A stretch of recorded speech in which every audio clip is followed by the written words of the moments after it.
Hi, back to my father story. So அன்றைக்கி எங்கள் அப்பா இன்னொரு விஷயத்தையும் சொன்னார். என்னென்னா, நீங்கள் ஒரு கோலை செட் பண்ணிட்டீங்க, அதுக்காக உழைக்கிறீங்க. ஆனால் அதுக்காக ஃபெயிலியர் ஆகிட்டோம்னா அதை பற்றி பெருசாக கவலைப்படாதீங்க. ஏன்னா நீங்கள் அந்த கோலுக்காக பண்ணுற ஒவ்வொரு விஷயமும் நீங்கள் ஏதாவது ஒரு லேர்னிங்கை கண்டிப்பாக கற்றுப்பீங்க. அதாவது நான் குழந்தை உன்னோட இப்போ நீ டாக்டர் ஆகணும்னு ட்ரை பண்ணுற அப்படின்னா, நீ அதை நோக்கி ஒரு ஸ்டெப்பாக எடுத்து வைக்கும்போது, அது நீ டாக்டர் லாஸ்ட்டாக ஆக முடியலனா கூட, இப்போ அக்காலாம் சொல்கிறா இல்லையா, உன்னோட படிப்பு இதில் இன்னும் கொஞ்சம் பத்தாது அப்படின்னும்போது, படிப்பு பத்தலைனா பரவாயில்ல, நீ என்ன பண்ணு அப்படின்னா ட்ரை பண்ணு. பயாலஜியில் நிறையா படிச்சுக்கிட்டே வா, இந்த சயின்ஸ்லாம் நிறையா படிச்சுட்டே வா. அது என்ன ஆகும் அப்படின்னா, இந்த பயாலஜி சயின்ஸ்லாம் படிக்கும்போது உனக்கு இது மட்டுமே கிடையாது, நாளைக்கு ஏதாவது இது கூட ரிலேட்டடாக ஏதாவது ஒன்று வந்ததுன்னா அது கூட சேர்த்து வச்சு நீ பார்த்துக்கலாம்.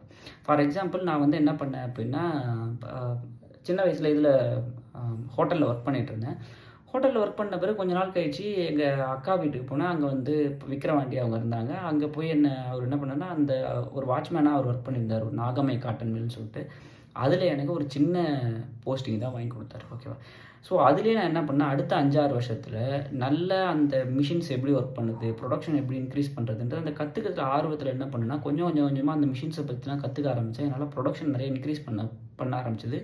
அடுத்தடுத்த கிரேடு போயிட்டேன். ஸோ அந்த சமயத்தில் தான் வீடு வாங்கினேன், நிலம் வாங்கினேன். விக்ரவாண்டியில் ஐ ஹாவ் சம் குட் கிரெடிபிலிட்டியும் பில்டப் பண்ணேன். அப்புறம் நேரம் சரியில்லை, அதுக்கப்புறம் வெளியில் வந்துட்டோம். வெளியில் வந்துட்ட பிறகு நான் என்ன பண்ணேன் அப்படின்னா, சைக்கிள் ஸ்டாண்டு கடை வச்சேன். சைக்கிள் ஸ்டாண்டு எடுத்துகிட்டு போய் எல்லாத்தையும் போடுவேன். அதில் நிறைய வருமானங்கள் வரல. ஆனால் அதுலேருந்து நான் கற்றுக்கிட்டு சைக்கிள் ரிப்பேர் பண்ணுறதுக்கு, சைக்கிளை எப்படி ஹேண்டில் பண்ணணும்னு கற்றுக்கிட்டேன். அடுத்தது காய்கறி கடை வச்சோம். காய்கறி கடை வைக்கும்போது அதுவும் ஃபெயிலியர் ஆச்சு. ஃபெயிலியர் ஆகும்போது என்னன்னா, அதுலேருந்து எப்படி பர்ச்சேஸ் பண்ணணும், எப்படி விற்கணும், எப்படி வாங்கணும், என்னென்ன மார்க்கெட் ப்ராப்ளங்கள் இருக்கும் அப்படிங்கிறத தெரிஞ்சுக்கிட்டேன். சரி, அதுவும் குடும்பத்துக்கு வருமானம் பத்தலை அப்படின்ன பிறகு நான் என்ன பண்ணேன் அப்படின்னா, அடுத்தது எலக்ட்ரானிக்ஸு கற்றுக்க ஆரம்பித்தேன்.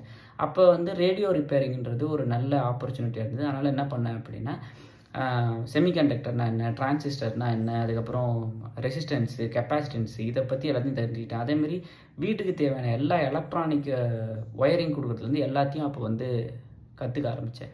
இதுக்காக நிறைய டைம் ஸ்பெண்ட் பண்ணேன். ஸோ இப்போ நான் நம்ம வீட்டுக்கு தேவையான எல்லா விஷயத்தையும் நானே செஞ்சிடுறேன். யாருக்கிட்டையும் போய் நிற்கவே இல்லை. ஆனால் நான் ஒன்று விஷயம் பண்ணும்போதும் நான் ஃபெயிலியர் ஆகியிருந்தாலும் அதுக்காக போடப்பட்ட எஃபர்ட்லேருந்து எனக்கு வேறு ஒரு பை ப்ராடக்ட் கிடச்சிது. அதனால் குழந்தை என்ன பண்ணாத அப்படின்னா, இப்போ படிக்கிற படிப்பு போதாது அப்படின்றனால அதை விட்டுடாத. அம்மா சொல்கிறது கரெக்டு, நீயும் டாக்டர் ஆக முடியும். ஆனால் அதை விட்டுட்டா உன்னால் ஆகவே முடியாது. அதே தான் நானும் சொல்கிறேன். ஸோ நீங்கள் இன்றைக்கி அகாடமிக்ஸில் ஸ்டோர் பண்ணுற ஒவ்வொரு விஷயமும் உங்களுக்கு இன்றைக்கி வேலை கிடைக்கல, அதெல்லாம் பிரச்சனை இல்லை. இது வேறு ஏதாவது ஒரு யூசேஜ் கண்டிப்பாக இந்த ஸ்டோரேஜ் ஒர்க் பண்ணும். So use